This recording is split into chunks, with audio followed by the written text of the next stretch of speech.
Nesta edição, o programa TVDH fala sobre a pessoa idosa no Brasil.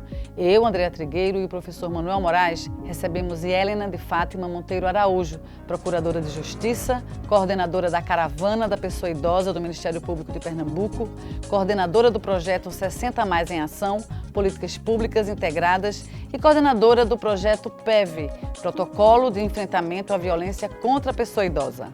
O TVDH é uma iniciativa da Cátedra Unesco-Unicap de Direitos Humanos Dom Helder Câmara, produzida pelos estudantes de jornalismo do projeto de extensão EduComDH, Educomunicação e Direitos Humanos na Mídia, com a parceria da Cátedra Luiz Beltrão de Comunicação, o Centro Dom Helder Câmara de Estudos e Ação Social, o Movimento dos Trabalhadores e Trabalhadoras Rurais Sem Terra, o MST, o Centro das Mulheres do Cabo e o Centro de Cultura Luiz Freire.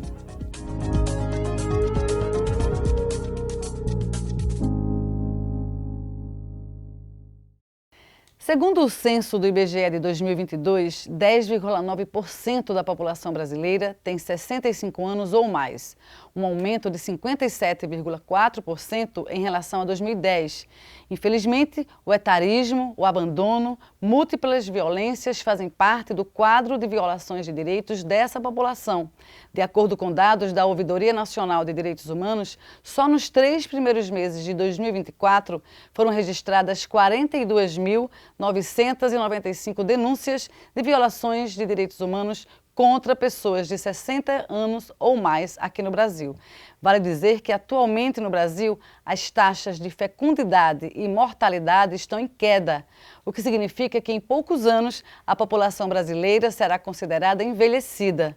Manuel Moraes e Yelena, muito obrigada pela presença de vocês, por podermos estar aqui conversando sobre isso. E eu queria começar perguntando, o futuro está bem próximo, né, de uma população brasileira mais velha. Nós estamos prontos, preparados para esse futuro, Yelena? Eu acho que não precisa nem de resposta. Está na rua, está em casa. Na hora que você tem uma pessoa idosa em casa que precisa de alguma coisa, ir no médico, ou de um apoio, ou de um hospital, você olha e não tem ninguém. Quem só tem, hoje em dia, nós temos... A maioria das famílias tem 1, 2, 3 filhos no máximo, não é como o passado. Então, quem é que cuida da pessoa idosa quando é necessário? Não é toda pessoa idosa que vai precisar de ajuda, mas em algum momento qualquer um de nós vai precisar de ajuda. E é mais natural que quando você chega na terceira idade, esses momentos ocorrem com maior frequência.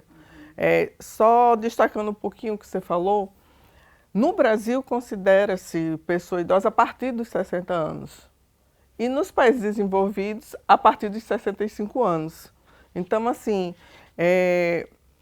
essa foi uma definição da Conferência Internacional da Pessoa Idosa que deu esses marcos para que a gente possa identificar quem ou não é pessoa idosa. E hoje nós já podemos dizer que o Brasil é um país envelhecido.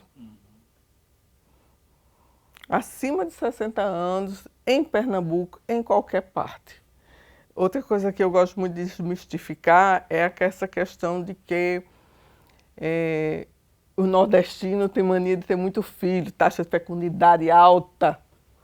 Mas, na verdade, não. Hoje, a taxa de fecundidade é baixa no Nordeste, em todos os municípios de Pernambuco, e é alta a expectativa de vida. Agora, com que qualidade de vida essa população está vivendo? Essa é a pergunta. Manuel, na tua leitura, a gente precisa de mais direitos ou de mais políticas públicas que garantam o acesso aos direitos já previstos, já conquistados? Não, eu acho que nós já temos uma legislação especial, que é o Estatuto do Idoso, que prevê uma série de iniciativas por parte do Estado, que é o que nós chamamos de políticas públicas. Mas o que falta, de fato, é orçamento, iniciativas, gestores sensibilizados com a pauta. Porque, veja, a população, como disse a Hélida, já chegou a mais de 20% em determinados municípios. E você tem uma ausência total, né, de cuidados básicos, a questão das calçadas mal cuidadas, que causa vítimas, porque uma calçada pode ocasionar um acidente a um idoso, que gera um internamento grave, né, a falta de sinalização, né, a falta de da própria assistência preventiva, veja, ação preventiva, né? Porque o que a gente quer não é a política hospitalocêntrica, é uma política de SUS baseada no território, como está previsto na Constituição, que tem um médico da família que visita esse idoso antes dele adoecer, que faça política de prevenção. Existe hoje já políticas de centros de integração, em que ele pode sair de casa para ir para um espaço de lazer, né, e nos bairros e tudo. Então, é a ausência de políticas públicas, não é de legislação e de orçamento que, na verdade, a gente sente falta no país. Perfeito. A gente vai conversar ainda sobre alguns temas, porque no próximo bloco tem o Conexão TVDH, quando a gente traz para essa conversa o olhar de especialistas. A repórter Ana Botelho entrevistou Rafael Franco, presidente do Conselho Nacional da Pessoa Idosa. E você vai conhecer os detalhes já já, porque a gente volta no instante.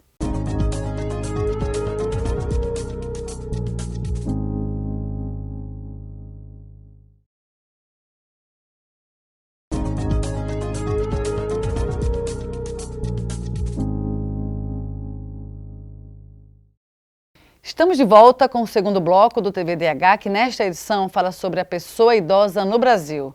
Agora a gente acompanha a entrevista especial de Ana Botelho.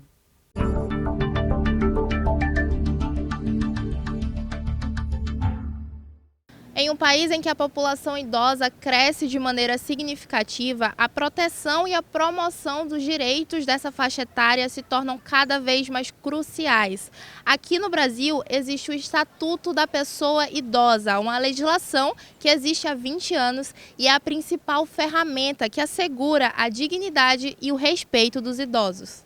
Para entender melhor sobre esse assunto, conversamos com Rafael Franco, presidente do Conselho Nacional dos Direitos da Pessoa Idosa. Quando a gente fala de direitos de pessoas idosas, é importante frisar que a construção desse direito ele passa por todos os ciclos de vida. A gente costuma dizer que todos nós somos envelhecentes. E daí porque é importante que temas ligados à gerontologia, os direitos de pessoas idosas, possam ser cultivados para todas as idades, e não somente para pessoas idosas. Nós temos um país onde, em muitos casos, as pessoas desconhecem os próprios direitos, e às vezes até conhecem o direito, mas têm dificuldade quando passa por uma situação de negativa de acesso a esse direito, a quem se contar, como puder fazer para lutar pela efetividade desse direito em si. Nós temos aí um cenário muito grande de violência contra as pessoas. Só para você ter uma ideia, mais de 80% dessas denúncias, elas muitas vezes elas têm como principal ofensor um filho, um neto, um cuidador profissional, ou seja, pessoas que deveriam dar cuidado, oferecer cuidado às pessoas, muitas vezes é quem mais vitimam as pessoas, expõe a uma situação de violência. Nós temos também notado, lá fora, um crescimento muito forte da violência, da modalidade da violência financeira. Então, empréstimos consignados, muitas vezes as pessoas não sabem de onde é que foram originadas, elas não foram beneficiárias.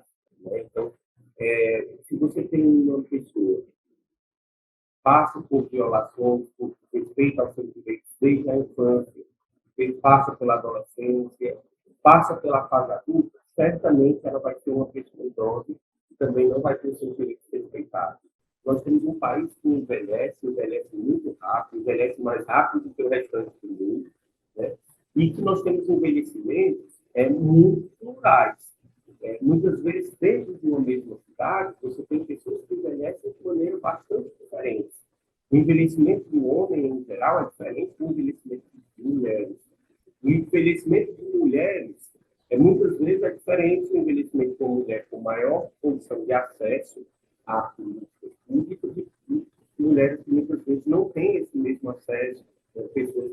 Só para você ter uma ideia, o ramo de mulheres entre 66 e 73 anos, mulheres negras, pobres, 66 e 73 anos, é o ramo de vida mais exposto à violência dentro de todas as outras idades.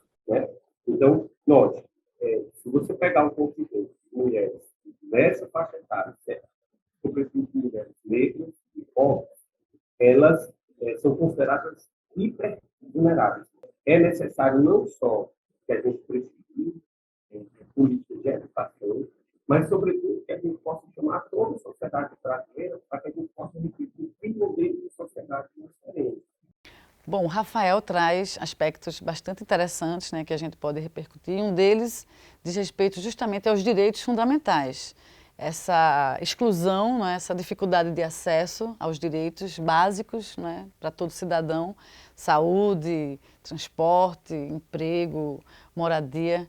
Como é que vocês observam esse contexto que a gente vive hoje de negação desse acesso, dessa dificuldade de acesso que os nossos idosos acabam sofrendo a esse campo aí dos direitos básicos e fundamentais? É uma realidade, né? Essa questão da exclusão da pessoa idosa. O que percebo muito é que a própria população idosa pouco barulho faz de reivindicar. Boa parte da população idosa tem um índice de escolaridade baixo. Ele falou do analfabetismo, mas a escolaridade em geral é baixa.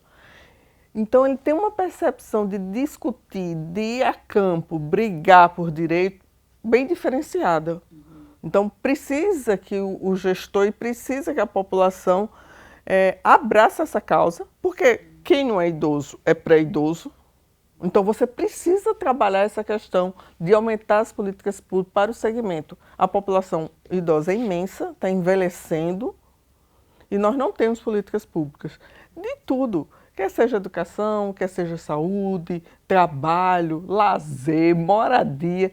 Não dá para a gente falar um direito que esteja bem. Nem o previdenciário a gente consegue dizer que está bom. Então, assim, é uma questão de negação de direitos muito forte. A gente precisa que a população idosa assuma esse seu papel de lutar por seus direitos, bem como pressionar os gestores. Sim, e numa democracia, né, Manuel, essa participação é também um direito da pessoa idosa. Fundamental, mas o que ocorre é que nós temos uma sociedade que, em função de várias questões, que não dá para a gente esgotar hoje, mas a nossa cultura, ela tende a colocar, ela é capacitista, e como capacitista e etarista, ela vê o idoso como alguém que está à margem. Então, ele está à margem da produção, ele está à margem da produção intelectual, ele está à margem de tudo. Do mercado de trabalho. Do mercado de trabalho, da capacidade de agir. Então, as pessoas imaginam o idoso como se fosse uma pessoa para ficar em casa, sei lá, cuidando das plantas. Isso é uma visão muito ruim, porque você veja, as sociedades mais desenvolvidas, por exemplo, a japonesa, o idoso ele tem plena atividade econômica, social e cultural aos 90 anos de idade. Ele não é excluído de absolutamente nada, ele, contrário, ele é respeitado, ele é uma pessoa referencial dentro dessa comunidade. Nas comunidades indígenas acontece a mesma coisa. Veja que coisa interessante. Quanto mais o idoso indígena, mais ele é respeitado, porque ele domina os costumes e as tradições do povo indígena. Um dos problemas da Covid dentro dos povos indígenas foi a perda de idosos, que essas mortes prematuras por conta da Covid fazia com que eles lamentassem a perda da memória da comunidade. Então veja que nós temos um problema dentro do nosso capitalismo, que vê o idoso, na verdade todos nós somos como se fosse uma engrenagem de produção, e o idoso é a margem porque ele não, entre aspas, produz para esse sistema. Então a gente precisa romper essa cultura capacitista, etarista e começar a construir uma outra sociedade em que as pessoas são sujeitos de direitos. Independente da idade, naturalmente, vai ter funções diferentes em determinadas etapas, lugares da sociedade. Mas não podem ser desprestigiadas, não podem ser desrespeitadas porque têm uma experiência maior do que outras. Agora, rapidinho para a gente encerrar o bloco, o Rafael também fala de uma aposentadoria tardia, e a gente conversava aqui nos bastidores sobre o fato de que muitos idosos, eles são os únicos responsáveis financeiros, muitas vezes, por uma família. Fora o aspecto de que muitos também hoje são CNPJ, o que acaba comprometendo aí essa aposentadoria. Como sair desse problema? Essa questão da Previdência é um processo. O idoso, quando ele é o esteio da família, porque falta políticas para os outros segmentos. não é? Se ele é esteio da família, cadê os outros membros da família para contribuir com a renda? Então, dá uma percepção da miséria, de uma maneira geral, a pobreza daquelas unidades familiares. E como o idoso é uma pessoa mais frágil, ele é o que é mais rejeitado. A gente vê também na perspectiva das cidades. Temos cidades que a aposentadoria do idoso é fundamental para movimentar a economia. É o que não tem indústria, não tem empresas, então é a renda do idoso que sustenta o município. Mas as políticas públicas dão destaque a essa pessoa que sustenta toda a sociedade, né? A gente não vê, a gente tem... Eu me lembro que eu estou no movimento há muito tempo e tinha uma colega que dizia o seguinte, que quando procurava os políticos, eles diziam, para que fazer política para idoso se ele vai morrer? Minha nossa. Então, assim, né, para que mulher aprender a ler, para escrever carta para os namorados? A gente tem um índice de analfabetismo do sexo feminino bem maior. Então, são questões que nós estamos precisando romper, né? A sociedade precisa evoluir para incluir a pessoa idosa na sua conjuntura, e ele mesmo se empoderar. Né? É importante que o idoso se empodere. Eu sou sujeito de direitos, eu mando eu mando na minha vida. Acho que a primeira coisa é eu mando na minha vida. Muito bom, a gente segue falando sobre isso porque no próximo bloco tem o quadro Fala Povo. Você sabe que tipos de violências cometidas contra os idosos são consideradas crimes? A gente confere as respostas já já com Alex Souza.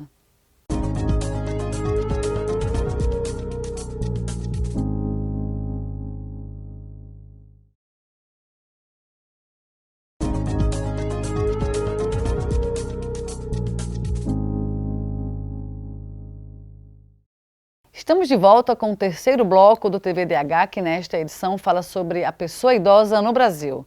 Agora vamos ouvir a opinião das pessoas nas ruas. É o quadro Fala Povo com Alex Souza.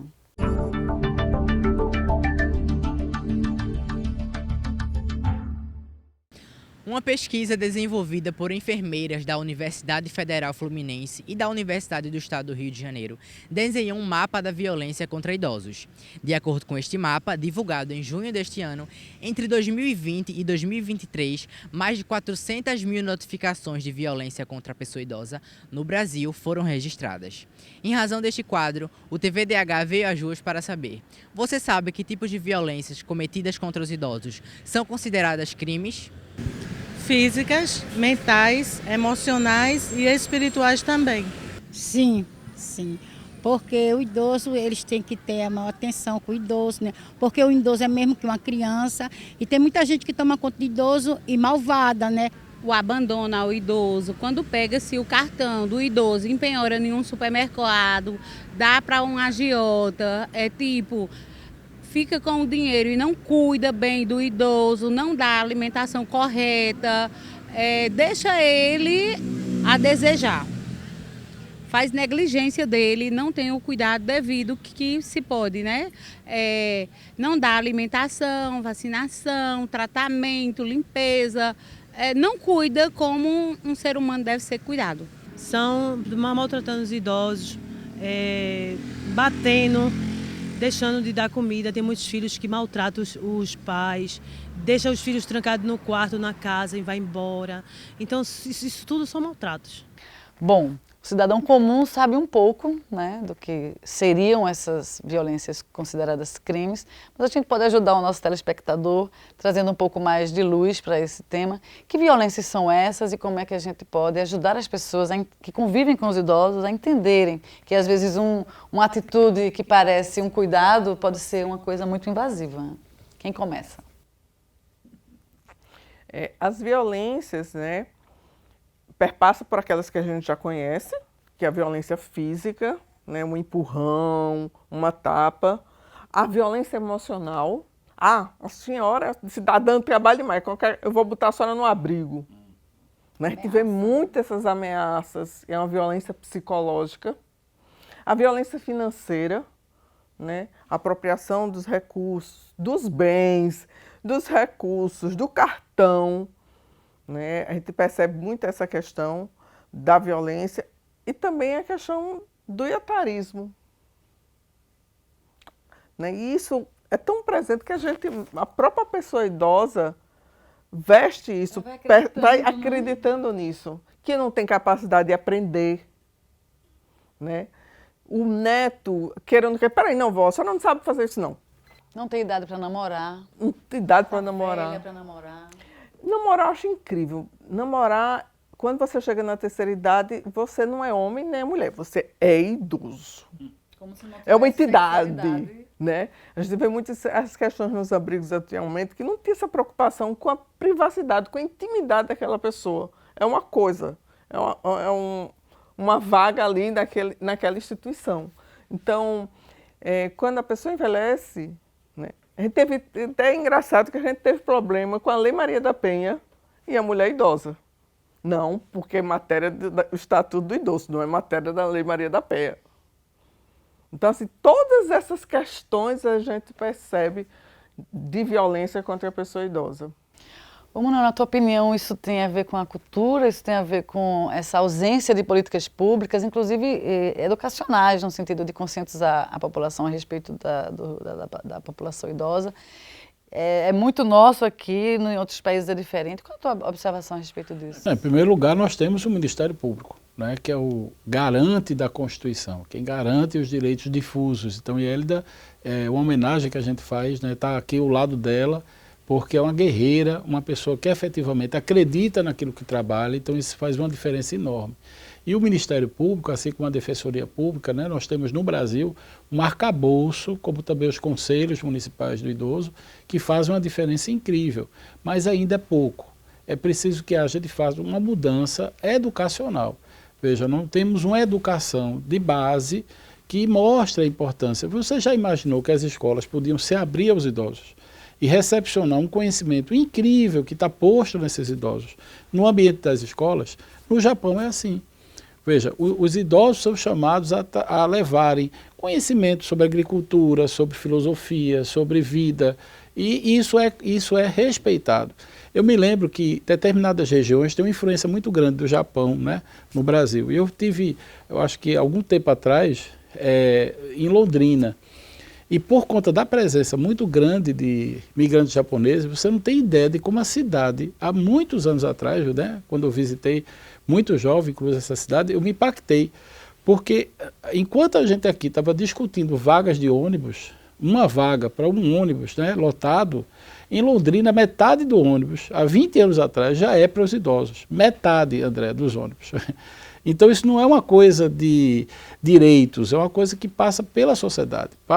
As calçadas são todas planas, você anda na cidade e você tem aquela ideia de vontade de andar. E isso é um direito fundamental. O acesso à moradia, a perspectiva de que esse idoso ele precisa ter um lugar na sociedade, né, clubes, há toda uma perspectiva de reconhecimento. Porque no fundo é isso, é o reconhecimento de que aquela pessoa lhe trouxe a vida. E ela está falando, é sua mãe, foi sua avó, foi sua tia. Foram pessoas que lhe conheceram e trouxeram à vida a condição de você ter uma vida melhor. Então, por que você não pode retribuir? E isso é o que está posto no direito. Quando você não retribui, você pratica um crime. Inclusive um crime de alienação, né, de violação psicológica, que pode ser passivo até de sanções penais. E esse crime pode ser denunciado no Ministério Público, numa delegacia, Sim. Pode ser no Disque 100. No Disque 100, e pode ser feito por qualquer pessoa, não apenas pela vítima. Exato. Correto? Exato. Muito bom. Essa dica para quem está acompanhando a gente, porque às vezes conhece um caso e não sabe onde procurar. E também uma coisa que eu acho muito interessante, quando você está bem, você não é vítima de violência, você tende a rejeitar uma violência contra a sua pessoa. Então eu digo muito, você pode ajudar outra pessoa idosa chamando para sair. Quando ela começar a se sentir bem, como ela se sentir respeitada, ela mesmo vai dar o basta lá em casa. Entendeu? Mas isso não afasta a ideia, numa situação, de chamar a polícia, de comunicar ao Ministério Público. É importante que a questão da pessoa idosa seja vista pela rede. Não é a polícia que vai tratar só daquela questão da violência. Cadê a assistência social? Porque se aquela pessoa sair da casa, quem é que vai cuidar do idoso? Então, a assistência social tem que ser acionada. A saúde, se esse idoso está vítima de violência, como é que está a situação dele dentro de casa? Ele está bem de saúde? Então, diferentemente de outros segmentos, a violência tem que perpassar por várias políticas. Muito bom. E pela estrutura do Estado como um todo, apoiando, né? Apoiando, porque, por exemplo, uma briga de bar, a pessoa briga, vai embora, um vai para um lado, vai para o outro. Normalmente, no caso de violência contra a pessoa idosa, é feito em casa.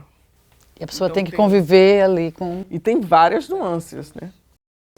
Bom, no próximo bloco tem o quadro Educar para os Direitos Humanos com Luiz Ernesto. É quando os nossos convidados respondem uma pergunta feita por você que acompanha o TVDH. A gente volta daqui a pouco.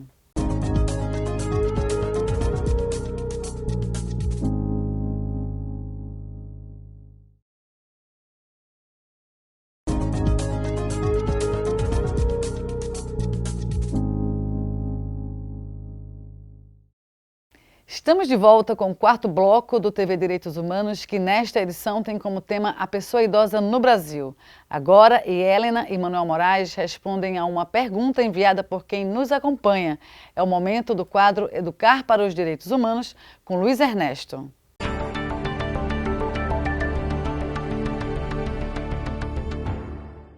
O envelhecimento faz parte da vida e sua proteção é um direito social.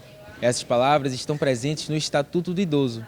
É ressaltado também que é obrigação da família, da sociedade e do poder público assegurar a efetivação do direito à vida, assim como a saúde, a alimentação, a educação e tantos outros. Mesmo assim, a população idosa ainda sofre muitos preconceitos. Diante disso, Vinícius Stuller, aluno do curso de Medicina da Universidade Católica de Pernambuco, fez a seguinte pergunta para os nossos convidados no estúdio.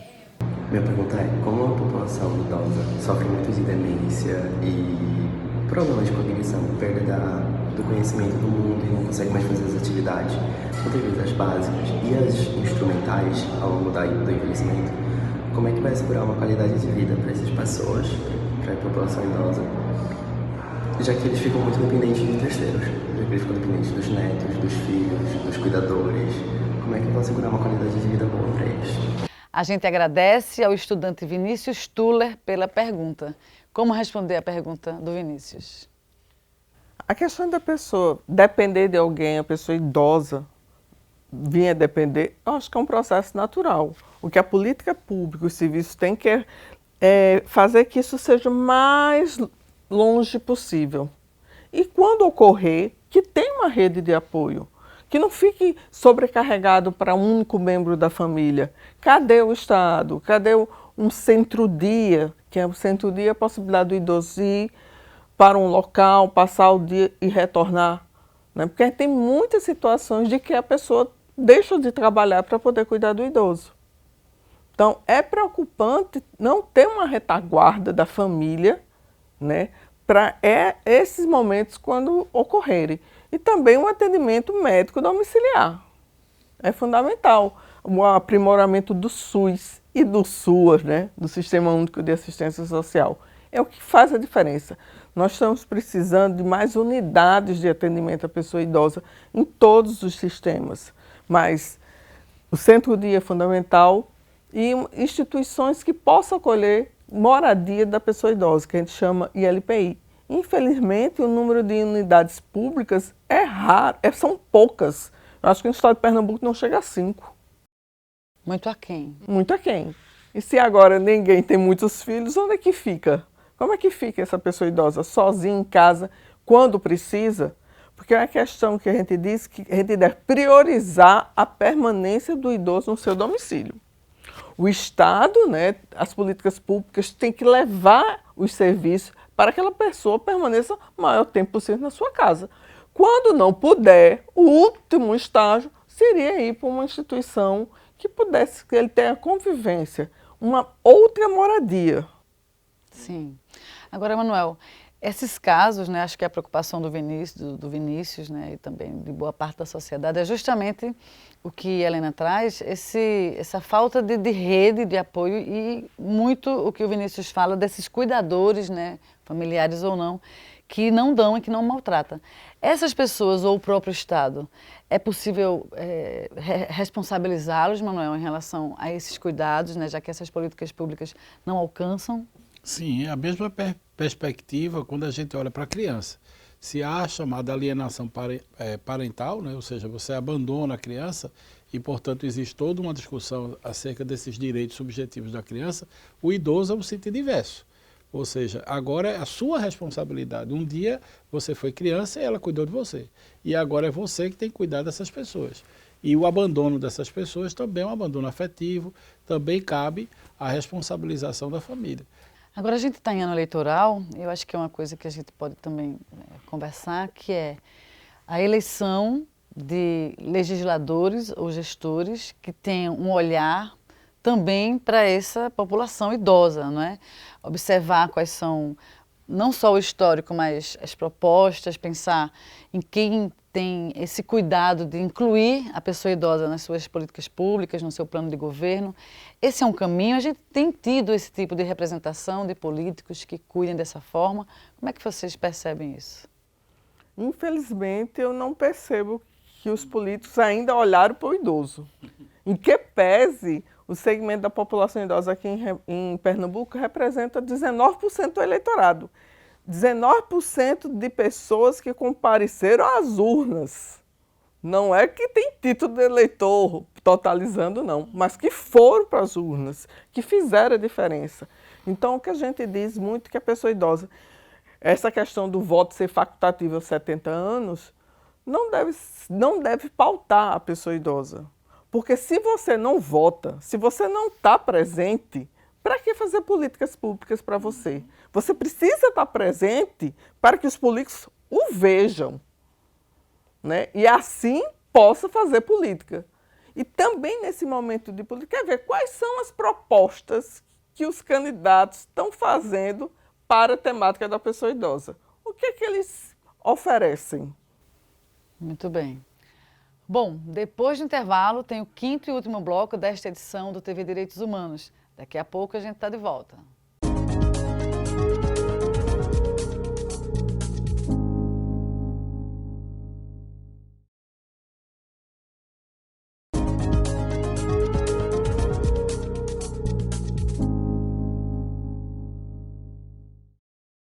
Chegamos ao quinto e último bloco do programa TV DH, que nesta edição fala sobre a pessoa idosa no Brasil. Para isso, contamos com a presença de Yelena de Fátima Monteiro Araújo, Procuradora de Justiça, coordenadora da Caravana da Pessoa Idosa do Ministério Público de Pernambuco, coordenadora do projeto 60 Mais em Ação, Políticas Públicas Integradas e coordenadora do projeto PEVI, Protocolo de Enfrentamento à Violência contra a pessoa idosa. Além disso, também temos o professor Manuel Moraes, advogado e cientista político. E Helena, você coordena muitos projetos importantes, interessantes. Eu queria que você pudesse falar um pouco para a gente sobre eles. Nós temos, os dois projetos estão em andamento. O projeto 60 Mais Políticas Públicas Integradas é um projeto que congrega várias entidades, né? Tribunal de Contas, Ministério Público de Contas, Conselho de Contabilidade, OAB, Unifafire, Católica, AMUP, ALEP, e meu Deus do céu, espero não ter esquecido mais nenhum. Mas qual é a função desses órgãos? Se unir para fortalecer o controle social, fortalecer os conselhos da pessoa idosa. O conselho é tipo uma esponja. Ele deve absorver a demanda daquele segmento, da população idosa, deve ouvir, e depois ele deve canalizar para quem tem a obrigação legal de cuidar. Então, é a porta-voz da pessoa idosa. É aquele que deve acompanhar a política pública e dizer, olha, no meu município, o senhor secretário está dando errado essa ficha de saúde. Não, está faltando o EJA de dia. Então, assim, o conselho tem esse papel. Ele faz parte da democracia, é uma representação da democracia participativa ou semidireta, em que a própria população acompanha e participa da política pública, e, no caso, a pessoa idosa. Então, nós estamos trabalhando no fortalecimento desses conselhos. Hoje, em Pernambuco, só 4 municípios não têm conselhos, Então, avançamos muito. Em termos de conselho, a gente lembra também o fundo, que todo conselho cada município pode criar o seu fundo municipal de direitos da pessoa idosa e, a partir daí, captar recursos, quer seja por edital de bancos, quer seja edital do governo federal, quer seja captação da iniciativa privada, pessoa física e pessoa jurídica. Então, com esses recursos, o Conselho pensa em projetos, apoia projetos diferentes que vai contribuir para a melhoria da qualidade de vida da pessoa idosa no seu município. Então, não fica preso somente em buscar recurso público que está no orçamento, discussão com o político, não. O Conselho pode fazer um trabalho, chamar a sociedade e construir a política pública, apoiar iniciativas diferentes. Então, nosso trabalho hoje, né, todo ano, esse período aqui, a gente corre atrás dos municípios para que ele regularize os seus fundos. O fundo tem que ser cadastrado junto ao Ministério até o dia 15 de outubro de cada ano. Porque depois dessa data, o Ministério manda para a Receita Federal faz a checagem e coloca no programa de declaração de imposto de renda do ano seguinte. Então, quando eu for fazer minha declaração no ano que vem, eu posso fazer a doação diretamente na declaração e o município vai aparecer lá. Se o município não fizer o cadastramento, ele só vai poder receber dinheiro nessa modalidade em 2026. Então, o prejuízo é muito grande para o município. E, justamente, esse fundo recebe deduções fiscais do imposto de renda, que é um tributo federal. Então, você pode captar recurso de qualquer parte do país, não precisa ser só do seu município. O que você tem que fazer é um bom trabalho de transparência, de independência da gestão e aplicação dos recursos. Os recursos do fundo são fiscalizados pelo Ministério Público, pelo Tribunal de Contas. Então, isso dá um reforço a mais a preocupação nossa de ser transparente. Muito bom. E o PV? O PV parte do princípio que a violência é local, né? Você tem que construir uma rede de apoio naquele município. Então, nós chamamos o gestor da saúde, da educação, não, minto, são os de risco, saúde, assistência social, polícia, Ministério Público, Polícia Militar. Então, como é que vai ser o fluxo de atendimento daquela pessoa? Quem vai em casa daquela pessoa idosa verificar se procede a denúncia? Quem vai? Se procede, vai para onde? Quem atende primeiro? Quem atende depois? Então, o PV tem esse trabalho de sentar à mesa, de se construir e ter revisões periódicas de como está sendo o processo de atendimento à pessoa idosa vítima de violência, né? Entre os dois, entre a saúde, entre a assistência social e entre a polícia. Então, é muito importante esse trabalho local. A gente também constrói nos municípios um núcleo, né? Porque o pessoal do CRAS, o pessoal do CREAS, ele não pode estar fazendo a visita domiciliar de verificação porque ele trabalha naquele território. Ele precisa da confiança do território no seu trabalho. Então, a gente estimula a criação de um núcleo que faça essa triagem e coloque em caminho para a rede, para não ter duplicidade, né, para ter um fluxo de atendimento da saúde, da assistência, da polícia. Não, então, esses são trabalhos que a caravana está coordenando, sendo parceira com todos os atores. Trabalho importantíssimo do Ministério Público, né, Manuel? Fundamental, porque, como dizia anteriormente, o Ministério Público é uma instituição que garante os direitos difusos. Atua efetivamente nesse caso, né? Helena trabalha não só ela, mas toda uma rede dentro do Ministério Público a nível nacional também, vários, que têm esse compromisso. Isso é muito importante para a nossa institucionalidade, né, enquanto direitos fundamentais e os direitos humanos. Muito bem. A gente começou o programa falando sobre o quanto já somos um país envelhecido e o quanto não estamos prontos para esse futuro, né, que se aproxima e não está muito longe, pelo contrário.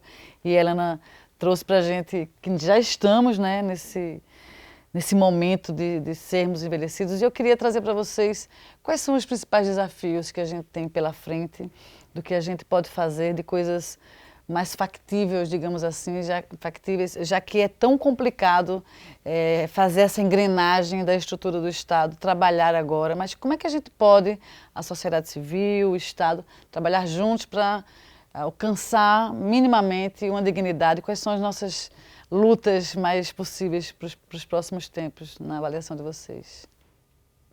Tudo passa pelo campo da política. Não dá para você dizer que quer ficar à parte. Não. Política faz parte da vida. Política pública é uma obrigação de todos nós. Então, nós devemos fomentar essas discussões sobre a pessoa idosa. E também a pessoa idosa se empoderar de participar desse processo. Então, assim, é uma questão que perpassa outras faixas etárias? É. Porque o sonho de todo mundo é envelhecer. Ninguém quer morrer. Então, a gente precisa que outras faixas etárias se conscientizem que o futuro é envelhecer. Você não faz plano para a aposentadoria, você tem que pensar em outros aspectos da velhice que você, quando vai se aposentar, o que é que você vai fazer? E tem que garantir agora. Então, a preocupação é lembrar que velhice é um processo acumulativo. Você, de repente, não chega, acordei velho. Não, é um contexto. Então, você tem que trabalhar para que essa política seja feita. Manuel. É isso, eu acho que acreditar que nós podemos ter desse projeto civilizatório, né, o lugar para todas as pessoas. Todos e todas são necessários. Muito bom. Eu queria agradecer muito a presença de vocês e essa conversa. Eu queria saber se vocês querem deixar, para quem assiste a gente, dicas sobre páginas, talvez, de internet, algum livro, algum perfil de rede social, que possa também contribuir para essa abrangência aí dos conhecimentos a respeito do tema. Bem, é muito importante você procurar. A internet tem essa vantagem, né? Então, tem muitas cartilhas dos Ministérios Públicos discutindo a questão da pessoa idosa. Então, o que eu sugiro, primeiro, que eu gostaria muito que as pessoas participassem das atividades, saíssem de casa, entrassem nos grupos de convivência, participassem dos conselhos. Isso vai ser muito bom para aquela pessoa que está idosa, que vai gerar um bem-estar que ela não imagina e vai fazer a diferença no futuro, para ele e para os que virão. Maravilha. Manuel. A própria Unesco, né? O site da Unesco tem muitas informações acerca dessa discussão, como também uma preocupação a nível global. Então, acessar páginas internacionais que tratem desse assunto também é muito importante. Maravilha, gente. Muito obrigada. E o TVDH é uma iniciativa da Cátedra Unesco-Unicap de Direitos Humanos Dom Helder Câmara, produzido por estudantes de jornalismo do projeto de extensão EduComDH, Educomunicação e Direitos Humanos na Mídia, numa parceria com a Cátedra Luiz Beltrão de Comunicação, o Centro Dom Helder Câmara de Estudos e Ação Social, o Movimento dos Trabalhadores e Trabalhadoras Rurais Sem Terra, o MST, o Centro das Mulheres do Cabo e o Centro de Cultura Luiz Freire. Acompanhe a gente nas redes sociais e traga as suas sugestões. Anote aí, @programa tvdh.unicap. Estamos também no YouTube, nos canais Jornalismo Unicap e Cátedra Dom Helder. Lá você encontra outras edições do programa, sempre com o tema dos direitos humanos. Agradecemos pela sua companhia e até a próxima.